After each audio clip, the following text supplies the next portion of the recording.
She was too young to understand why silence sometimes felt heavy, the kind of silence that presses against your ears, the kind that makes even small sounds feel dangerous. Her world existed on the edge of things people no longer wanted. Bent metal, faded paint, windows cracked like old memories. She grew up among them, learning to walk between shadows, learning which paths were safe, which ones cut too close to sharp edges. She lived with her grandmother in a small tired trailer that leaned slightly to one side. The wind made it creak at night. Rain tapped on the roof like quiet questions. The old woman worked long hours with numbers and papers, and the child learned early how to be alone without feeling lonely. People did not look at her the way they looked at other children. Their eyes paused, their expressions shifted. Some looked away too quickly. Others stared too long. She knew why. She always knew the mark on her face was something she never chose. It followed her everywhere, in reflections, in whispers, in the way strangers hesitated before smiling. She learned how to lower her head, how to keep her hands busy, how to disappear inside her imagination. There she was, fearless. There she was, unseen in the best way. That afternoon felt ordinary at first. The sun was warm. Dust floated lazily in the air. The yard was quiet except for distant metal settling.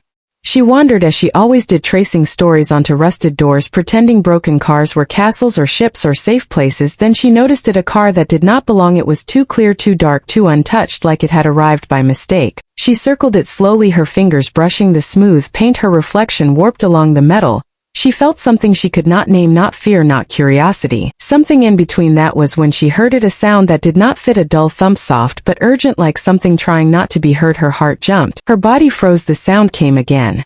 Closer, this time clearer. She looked around. The yard was empty. The office was quiet. No voices, no footsteps. The sound came again, and this time she knew it was coming from inside the car. Her breath became shallow. Every instinct told her to run, to find her grandmother, to pretend she never heard anything, but her feet did not move. She stepped closer. The metal felt warm under her palm. She leaned down, pressed her ear toward the trunk. Another thump, stronger, desperate. Someone was inside. Her hands shook. Her mind raced. She whispered without realizing it, "Hello." The sound answered her faster, panic filling the space. She backed away, then stopped, turned around, looked again. No one else was coming. She scanned the yard until her eyes landed on something leaning against a pile of scrap. A long, heavy tool, something meant to break things open. It took everything she had to lift it, the weight pulling her arms down. Her steps slow and uneven. She told herself she was brave. She told herself she could stop if she needed to. She told herself she was not afraid. The tool hit metal once, twice. The sound inside grew frantic. Her arms burned. Her breath came in short bursts. One more push, one more strike. The trunk opened. Air rushed out. A sharp, broken gasp followed. A man lay inside, tied, bruised, barely moving. His eyes opened wide when he saw her. Not with fear, with something else, something that would not make sense. Until much later, the moment their eyes met, something shifted in the air, not loudly, not suddenly, but deeply, like the ground moving underwater. The man did not scream, did not beg, did not reach for her. He only stared. His breathing was uneven, pain carved into every movement.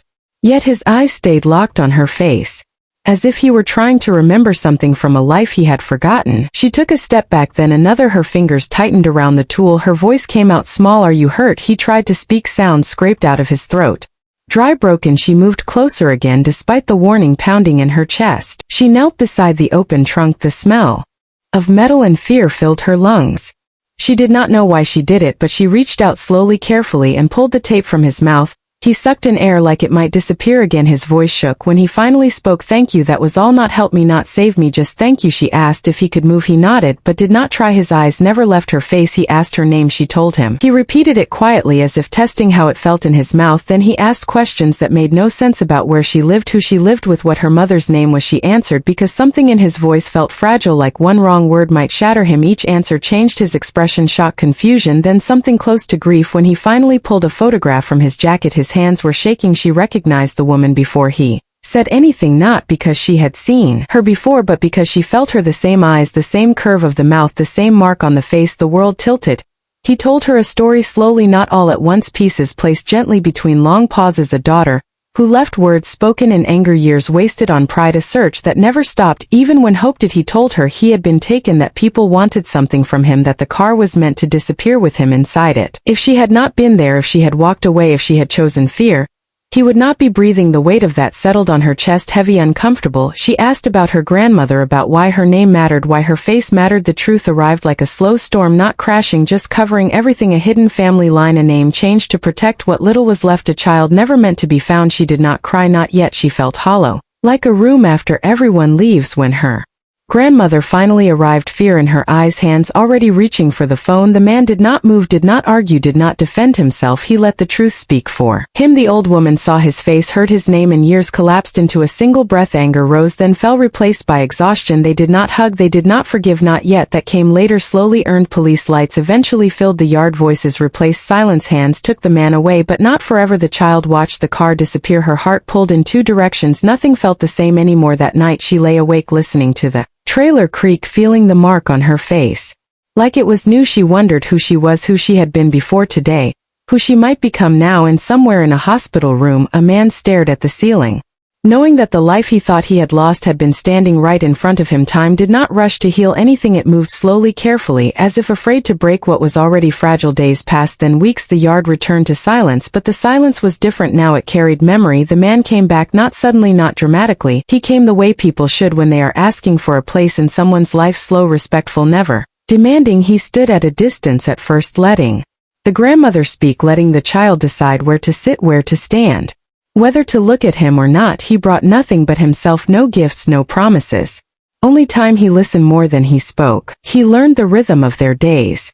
The sound of the trailer at night, the way the child grew quiet when people stared, the way her hands moved when she was thinking. Trust did not arrive all at once. It showed up in small moments, shared meals, conversations that ended without answers, laughter that surprised all of them. The truth was confirmed. Science agreed with what the heart already knew, but even then nothing changed overnight. Family was not declared, it was built. The child grew, her shoulders straightened, her eyes lifted, the mark on her face stopped feeling like a warning and started feeling like a story. She found her voice in colors and lines, in shapes that said what words could not. Pain became expression, difference became meaning. The man never told her who to be. He remembered that mistake instead.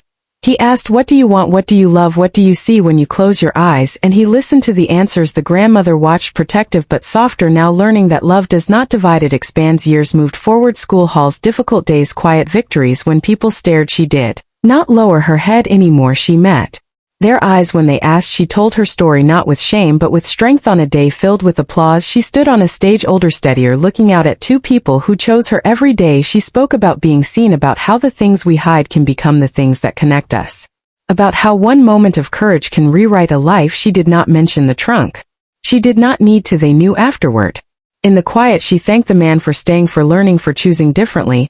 He thanked her for saving his life more than once. And as they stood together, three people bound not by perfection but by choice, by forgiveness, by time, she understood something that stayed with her forever. That sometimes the worst moment becomes the doorway, that sometimes being found is more powerful than being rescued. And that the face she once tried to hide was the very reason she was never truly lost.